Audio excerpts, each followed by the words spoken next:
to Mr. UFC Vegas Fight Club TV. I am Kyle, your host. Welcome to the podcast.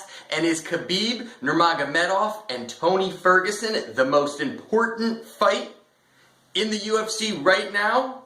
That we will talk about today. And if you have not subscribed, please subscribe. We are doing a $100 cryptocurrency giveaway March 17th, which is the night of Verdum Volkov. So we will be doing the giveaway then. And subscribe, comment, like, get involved.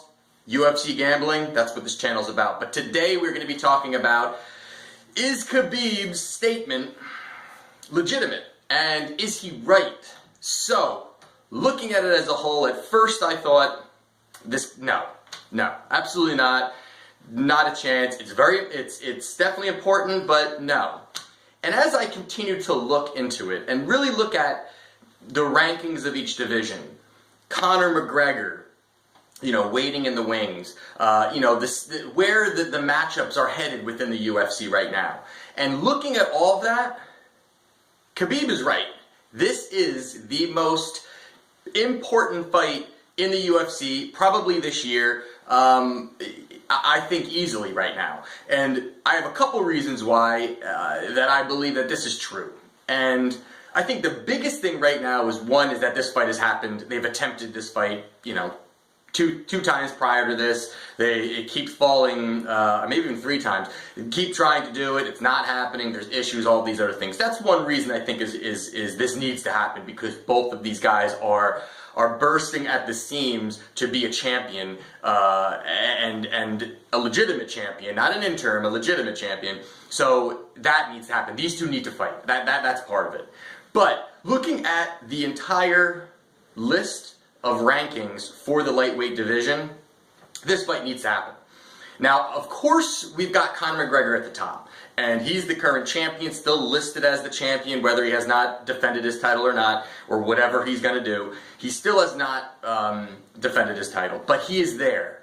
And this fight is basically what they're saying, obviously, is that the winner should be facing Conor McGregor. That's where this looks like it's going to be headed. They're not sure. Dana White hasn't said anything. Conor McGregor really hasn't said anything about, hey, which is very weird to me that he would not, Conor McGregor being such a loudmouth that he is, not saying, oh yeah, I'm gonna tear apart either one of these guys. I don't care who wins it. Let's go, kind of thing. Very interesting that he's not saying anything. But the stacked lineup of the lightweight division is another huge reason to me. I mean, you've got, obviously, Conor McGregor first, then you've got Tony Ferguson, you got Khabib.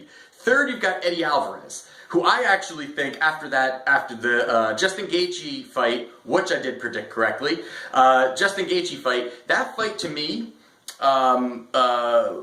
was such an important fight for the division. You've got Justin Gaethje coming up, into the UFC, had a great first fight against Michael Johnson, comes into this against a past champ in Alvarez, who Gaethje's number 6, big fight there. They had a battle, and ended up, Eddie pulled that one out for us, but Eddie gets that victory there. He's in third, and he's looking to come back. He's a champion that lost to Conor. He's looking to come back. Barboza to me is the beating that he took against Khabib kind of hurts his stance of pushing back up against those guys. But he's fighting in Atlantic City. He's fighting Kevin Lee, the number 7 ranked fighter in the division. That could be interesting to see where those two are starting to head. Kevin Lee is starting to push up. Then you've got Dustin Poirier at number 5, and Dustin, since he's been in this division, he has done so well. He has looked great. He's done tremendous improvements in his striking and just his overall ability. I just really believe that he can do some great things if he continues to move back up in the rankings. Kevin Lee 7, Nate Diaz 8. You've got Chiesa at 9, but then you've got number 10, Al Iaquinta, and I really like the Iaquinta-Felder fight at that card at UFC 223. So I think right there is just so many great fighters that are waiting for positioning and jockeying for position to try to get into that top 3, that top 4. And even the ones that are in the top 3, top 4 are guys that have legitimate reasons to be back at a title shot or fight for it. So the way I look at it is, and way it proves that Khabib's statement is correct, is that if this fight doesn't happen, God forbid this fight doesn't happen, but if this fight doesn't happen for some ridiculous reason, it doesn't, weight, anything, I don't know, whatever, it doesn't happen, that really, really screws up a lot of things for the UFC. I mean, it really, really does, because if you look at it, Conor is waiting in the wings. He's waiting there for kind of to see what's going to happen. And still, I'm not sure where he's going to go, but pushing that to the side, if Khabib and Tony don't fight, now you've got the interim belt that is, obviously basically the #1 contender belt, and now that's pushed to the side. So say Tony gets hurt, whatever happens, he ends up being... Khabib now would maybe fight, he just beat Barboza at 4, you got Eddie Alvarez, maybe that fight would be something that would maybe happen, then you've got other guys that are trying to jockey up for position, that pushes that back, who knows when Conor's going to come back, so it really screws up a lot of things for that division. And looking at all the divisions as a whole, this is one of the most elite divisions, I believe, in the UFC.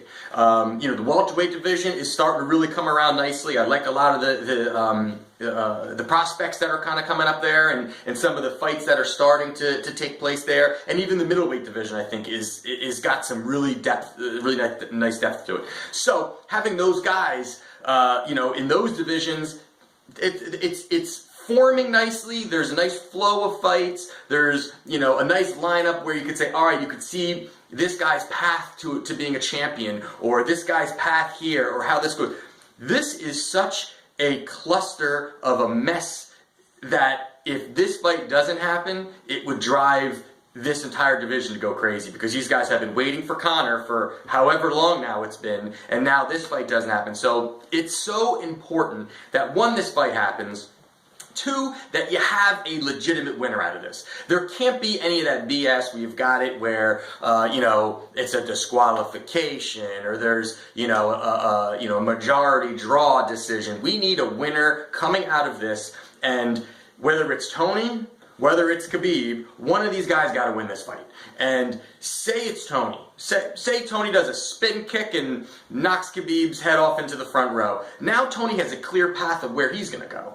Now he's the interim champ. He's probably going to be pushing to fight Conor. They fight. Or even the same thing with Khabib. Khabib mauls him like he did Barboza. He's got a clear path to Conor, or if Conor runs from Khabib, which, is a possibility. If Conor runs from Khabib, or Conor just decides to just not fight, at least there's a legitimate champion, whether it's Tony, whether it's Khabib, and both of these guys, how long has it been? That these two guys have just been, singing the praises of I'm going to be a champion, and they're both on these ridiculous long winning streaks. They've been winning very impressively. So I really believe, looking at it all, it is an extremely, extremely important fight that I'm very, very excited more to break down for just betting perspective of it, but just overall about whenever this fight, when this fight is happening, whenever I get a chance to really look at it, of how it's going to be broken down, because it's just such a tactical matchup between these two guys.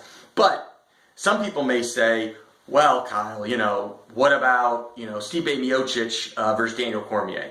Isn't that probably the most important fight? To me, it's not. I think it's a tremendous fight. It's an amazing fight. I cannot wait for that fight either. I think once it gets closer, that hype's really going to start to build too. It's during International Fight Week in Vegas. It's going to be just a big spectacle there. But looking at it, Daniel is said he's going to retire this year, or within the year, or within the next 12 months. However, he broke it down. So he's looking at retirement. Miocic is now probably the best, heavyweight there's ever been. Arguably, I could see other people saying certain people. And with certain people like Kane, who has been inactive, and, Verdum fell off a little bit, and some of the things, and even Ngannou, where they were really pushing his brand, and he looked just horrible in his last fight. So they were, I feel like this was not out of, just out of let's just make this happen because we're desperate.